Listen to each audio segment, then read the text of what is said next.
21 जनवरी 1984 रात के लगभग 4 बजे थे। मवेलिकारा में एक धान के खेत में आग की लपटें आसमान छू रही थीं। एक काली एम्बेसडर कार धू धू करके जल रही थी। इसका नंबर था KLQ 7831।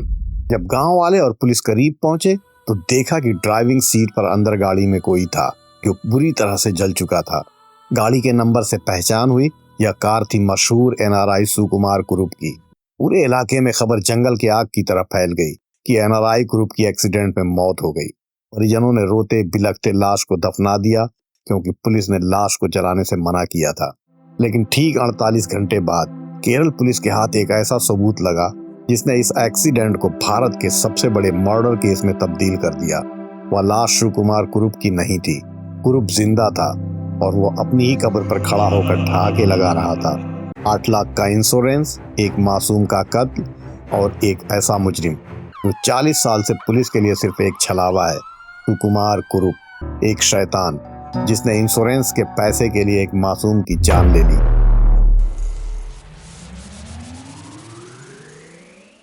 सुकुमार कुरुप की कहानी किसी फिल्मी विलन से कम नहीं है। उसका असली नाम था गोपाल कृष्ण कुरुप, एक ऐसा शख्स जिसके लिए सच सिर्फ एक शब्द था और झूठ उसके जीने की आदत। वह मौत का पुराना खिलाड़ी था। जब इंडियन एयरफोर्स ने उसे ड्यूटी से गायब होने पर भगोड़ा घोषित किया तो उसने पुलिस को रिश्वत देकर अपना नकली डेथ सर्टिफिकेट बनवा लिया। दुनिया की नज़र में गोपाल मर चुका था और यहाँ जन्म हुआ सुकुमार कुरुप का। लेकिन इस बार उसका लालच और भी बड़ा था। 1980 के दशक में अबू धाबी में कुरुप का जलवा था। 50,000 की सैलरी जो उस दौर में किसी सपने से कम नहीं थी। वो केरल में सबसे आलीशान घर बनवा रहा था, लेकिन अंदर से वो खोखला हो चुका था। उसकी शान और शौकत ने उसका बैंक बैलेंस खाली कर दिया था, लेकिन सपने अभी भी 7वें आसमान पर थे। तभी खाड़ी देशों में मंदी आई और कुरुप को अपनी नौकरी जाती हुई दिखी। उसे पैसे चाहिए थे, बहुत सारे पैसे और बहुत जल्दी। तभी उसकी नज़र एक मैगजीन में छपी एक क्राइम स्टोरी पर पड़ी। एक आदमी जिसने अपनी ही मौत का नाटक कर इंश्योरेंस से लाखों रुपये डकार लिए थे। कुरुप के दिमाग की बत्तियां जल उठी। उसने सोचा अगर वो अपनी मौत का दोबारा नाटक करे तो। उसने 8 लाख रुपये का लाइफ इंश्योरेंस लिया, जिसकी कीमत आज के हिसाब से करीब 1.25 करोड़ रुपये बनती है। लेकिन इस प्लान को अंजाम देने के लिए उसे 3 चीज़ों की ज़रूरत थी: एक वफादार टीम, एक पुरानी कार और सबसे खतरनाक एक ऐसी लाश जिसे दुनिया सुकुमार कुरुप मान ले। इस परफेक्ट क्राइम के लिए सुकुमार कुरुप ने अपने एक वफादार टीम बनाई। उसका साड़ू भास्कर पिल्लई, दोस्त शाहू और ड्राइवर पुनप्पन।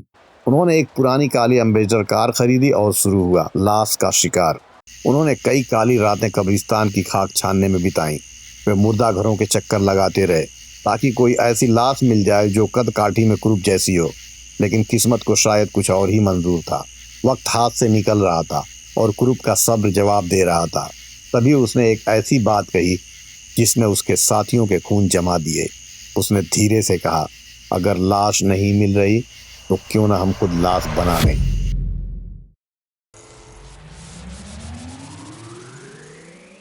इक्कीस जनवरी 1984 रात के लगभग 10 बज रहे थे। 2 एम्बेसडर कारें नेशनल हाईवे 47 पर किसी शिकार की तलाश में मंडरा रही थीं। एक कार में सुकुमार कुरुप और दूसरी में उसके 3 साथी। उनका मिशन साफ था, एक ऐसा इंसान ढूंढना जो कुरुप जैसा दिखता हो।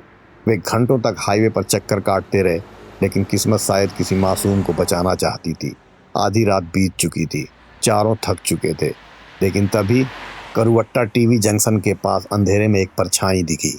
एक सीधा साधा फिल्म रिप्रेजेंटेटिव। वह थका हुआ था। उसके हाथ में फिल्मों की रील वाला बैग था। उसे बस अपने घर पहुंचना था, अपनी उस पत्नी के पास जो 6 महीने से प्रेग्नेंट थी और घर पर उसका इंतज़ार कर रही थी। उसका नाम था चाको। चाको को नहीं पता था कि जिस आखिरी बस का वह इंतज़ार कर रहा है वह कभी नहीं आएगी। तभी कुरुप की एम्बेसडर चाको के पास आकर रुकती है। भास्कर पिल्लई ने एक झूठी मुस्कुराहट के साथ पूछा, कहाँ जाना है भाई? चाको ने राहत की सांस ली। उसे लगा कि घने अंधेरे में भगवान ने उसके लिए सहारा भेज दिया हो। वह चुपचाप पीछे की सीट पर पिल्लई और शाहू के बीच बैठ गया। गाड़ी आगे बढ़ी और हाईवे की रोशनी के साथ साथ चाको की उम्मीदें भी पीछे छूटती गईं। गाड़ी के अंदर का माहौल अचानक बदल गया। पिल्लई ने चाको को शराब ऑफर की, जिसमें पहले से ही इथाइल अल्कोहल मिलाया गया था। एक ऐसा केमिकल जो इंसान को सुन्न कर देता है। पिल्लई ने चाको से पीने को कहा। चाको ने मना किया। उसने हाथ जोड़े। उसने कहा कि वो शराब नहीं पीता। लेकिन अचानक पिल्लई की आवाज़ बदल गई। हमदर्दी की जगह अब खौफनाक आदेश था। चाको डर से कांपने लगा और उसी खौफ में उसने वो जहर का घूंट पी लिया। कुछ ही पलों में चाको का शरीर ठंडा पड़ने लगा। उसकी पलकें झुकने लगीं। जैसे ही चाको बेसुध हुआ, दरिंदगी की सारी हदें पार हो गईं। चलती गाड़ी में पिल्लई और शाहू ने चाको के गले में तौलिया लपेटा और उसे तब तक खींचते रहे जब तक कि चाको की आखिरी चीख उसके गले में ही दम न तोड़ गई। चाको मर चुका था, सिर्फ एक बॉडी बन चुका था जिसे कुरूप अपनी पहचान देने वाला था। लेकिन ये तो सिर्फ शुरुआत थी। वो लाश को लेकर पिल्लई के घर स्मिता भवन गए। उस मासूम की लाश के साथ जो हुआ वो सुनकर रूह कांप जाती है। चाको के अपने कपड़े उतारे गए और उसे कुरूप के महंगे कपड़े पहना दिए गए। तभी उन्हें याद आया कि चाको का चेहरा कुरूप से अलग है। इस समस्या का समाधान उन्होंने और भी खौफनाक तरीके से निकाला। बाथरूम में ले जाकर चाको के चेहरे पर पेट्रोल डाला गया और उसे आग लगा दी गई। चेहरा पूरी तरह से झुलस गया। अब पहचानना मुश्किल था। रात के 3:30 बजे कुरूप और उसके साथी लाश को लेकर उस धान के खेत में पहुंचे जिसे उन्होंने पहले से चुन रखा था। चाको को ड्राइविंग सीट पर बिठाया गया। 10 लीटर पेट्रोल कार के अंदर और बाहर छिड़का गया। कुरूप ने माचिस जलाई और पूरी कार आग की लपटों से घिर गई। कुरूप को लगा कि उसने दुनिया का सबसे परफेक्ट मर्डर कर दिया है। अब कागजों पर सुकुमार कुरूप मर चुका था और वो 8 लाख का इंश्योरेंस उसे मिलने वाला था।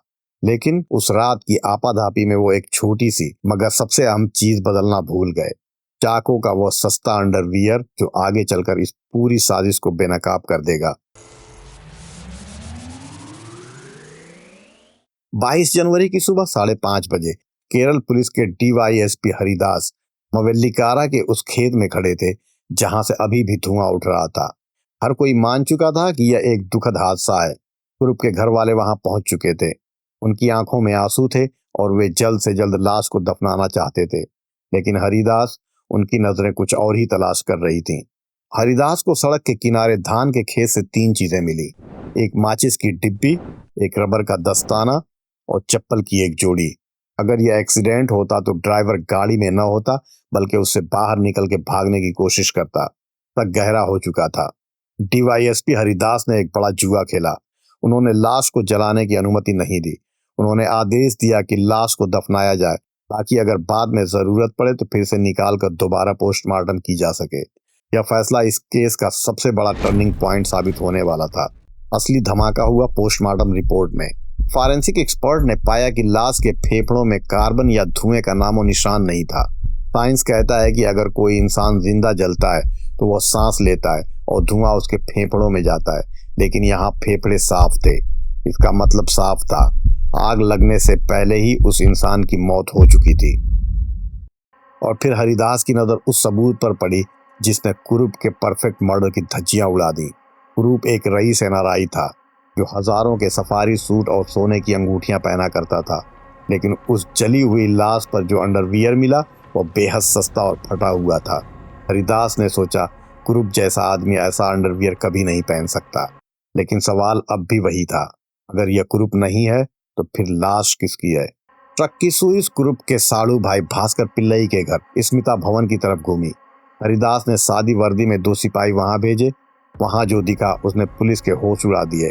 जिस घर का मुखिया कल रात जलकर मारा गया हो, वहां आज मातम की जगह जश्न जैसा माहौल था। घर में चिकन करी पक रही थी। लोग ठहाके लगाकर बातें कर रहे थे। एक शोक वाले परिवार के लिए यह व्यवहार नामुमकिन था। पुलिस का शक अब यकीन में बदल चुका था। भास्कर पिल्लई को थाने लाया गया। वह बहुत कॉन्फिडेंट था, लेकिन हरिदास की पारखी नजर उसकी सफेद शर्ट की बंद आस्तीन पर टिक गई। केरल की उस उमस भरी गर्मी में पिल्लई ने शर्ट के बटन ऊपर तक बंद किए हुए थे। हरिदास ने कड़क आवाज में कहा, बटन खोलो। जैसे ही आस्तीन ऊपर हुई, पिल्लई का झूठ नंगा हो गया। उसकी कोहनी और हाथ पर जलने के ताजे निशान थे। पुलिस की 3rd डिग्री के सामने पिल्लई ताश के पत्तों की तरह ढह गया। उसने चीख चीख कर सच बोलना शुरू किया। कैसे कुरूप ने चाको को लिफ्ट दी, कैसे उसका गला घोंटा और कैसे अपनी मौत का नाटक रचा। पूरे केरल में हड़कंप मच गया। कुरूप जिंदा था और वही हत्यारा था। पुलिस को खबर मिली कि कुरूप अलुआ के अलंकार लॉज में छिपा हुआ है। पुलिस ने वहां छापा मारा, लेकिन बदकिस्मती देखिए, कुरूप वहां से सिर्फ 2 घंटे पहले चेकआउट कर चुका था। उसने अपनी हैंडराइटिंग में रजिस्टर पर साइन किए थे, जैसे वह पुलिस को चिढ़ा रहा हो। वहां से वह मवेलिकारा स्टेशन गया और एक ऐसी ट्रेन पकड़ी जो उसे हमेशा के लिए गुमनामी में लेकर चली गई। केरल पुलिस ने देश का कोना कोना छान मारा, लेकिन कुरूप एक परछाई बन चुका था।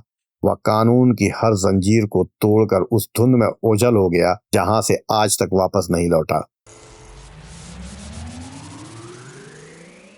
केरल पुलिस की फाइलों के पन्ने पीले पड़ चुके हैं, लेकिन एक नाम आज भी वहां मोस्ट वांटेड की लिस्ट में दर्ज है, सुकुमार कुरूप। पिल्लई और पोनप्पन ने जेल की सजा काटी और बाहर आ गए, लेकिन इस खौफनाक खेल का असली खिलाड़ी हवा में गायब हो गया। कुरूप को लेकर हजारों कहानियां बनी।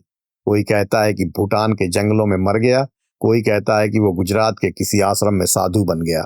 इंटरपोल ने रेड कॉर्नर नोटिस जारी किया, पुलिस खाड़ी देशों तक गई, पर कुरूप एक ऐसा घोस्ट बन चुका था जिसे कोई कैमरा, कोई कानून आज तक कैद नहीं कर पाया।